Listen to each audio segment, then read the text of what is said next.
Pattern number 1. Time perspective. Present versus future. Poor thinking. How can I make money today? Rich thinking. How can I build something that makes money for years? Poor people trade time for money. They think in hours, days, weeks. Work today, get paid today. Stop working, stop earning. Rich people build assets. They think in years and decades. Invest today, earn forever. They're willing to lose money now if it sets up wealth later. This is why poor people work harder but stay poor. They're optimizing for today. Rich people optimize for the future. Pattern number 2. Money is a tool versus a goal. Poor thinking, I need to make more money. Rich thinking, I need to create more value. Poor people see money as the end goal. Make it, spend it, try to get more. It's about having enough, about affording things, about reaching a number. Rich people see money as a tool. It's fuel for building bigger things. They don't chase money, they chase value creation. Money is just the measurement of how much value they've created. This shifts everything. When you chase money, you're limited by what already exists. When you chase value, you create new opportunities that didn't exist before. Pattern number 3. Education. Credential versus skill. Poor thinking, I need a degree to get a good job.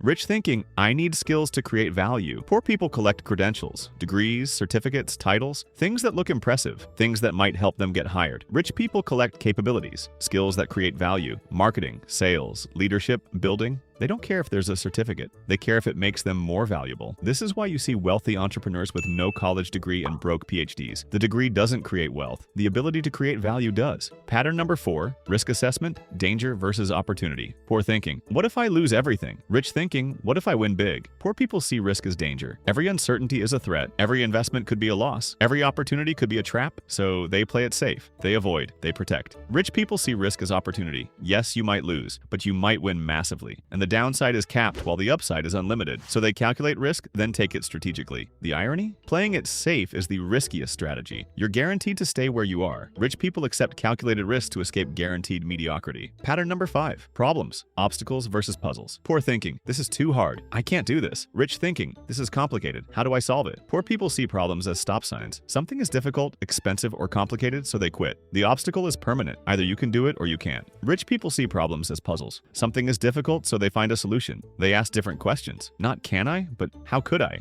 They assume every problem has an answer. They just haven't found it yet. This pattern alone separates wealth levels because every big opportunity looks like an impossible problem at first. Pattern number 6. Spending. Expense versus investment. Poor thinking, can I afford this? Rich thinking, will this make me money? Poor people see spending as consumption. You have $100. You spend $100 on something. Now you have $0. Every purchase is an expense that decreases your wealth. Rich people see spending as investment. You have $100. You spend it on something that generates $200. Now you have more. They ask, does this purchase create value or consume it? This is why poor people buy liabilities, things that cost money to maintain, and rich people buy assets, things that generate money over time. Pattern number 7. Work, job versus system. Poor thinking, I need to find a good job. Rich thinking, I need to build a system. Poor people work in businesses. They trade their time and skills for a salary. They are part of someone else's system. When they stop working, money stops. Rich people work on businesses. They build systems, teams, processes, products that generate value without their constant presence. They remove themselves from the equation. This is the ultimate wealth pattern. Poor people are the asset. Rich people build the asset. You can't scale yourself, but you can scale a system. Why these patterns develop the environment programs you. You're not born thinking rich or poor. You absorb it from your environment. If your parents stressed about money, feared risk, and played it safe, you inherited that operating system.